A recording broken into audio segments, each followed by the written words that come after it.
All right, so Germany draws 0-0 to Spain. Overall, it was a pretty good game for Germany.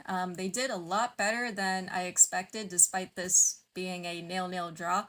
But yeah, Germany, they did much better than I expected because what I was expecting was for Spain to completely dominate this game. I was expecting Spain to be in complete control, but it was great to see that fight from Germany. Germany, they were getting forward, they were creating chances. I thought Brand was doing pretty good. Bull was doing a really good job down that left wing.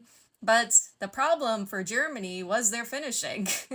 um, the thing is, they were getting down there, they were creating chances, but sometimes they had good positioning in the box and they just couldn't connect, but other times the positioning in the box was off and they just couldn't connect or finish. I know Bull had a good chance in the 69th or 70th minute, and her shot like bounced off the post. So Germany, they kept coming close, but they just couldn't score.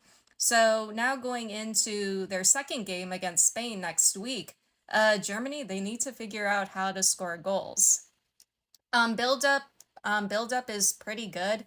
They probably just need to be quicker in the attack, be quicker with their crosses and services, and be quicker with their finishing and attempts. But overall, it was a pretty decent performance from Germany. Hopefully, going into game two, they can figure out how to score goals. I do want to mention one more thing that I liked. Germany's backline and defense was pretty solid in this game. They did have some nervy moments in the second half where it seemed like they were a bit too high, and because of that, Spain were able to transition and make runs into their box.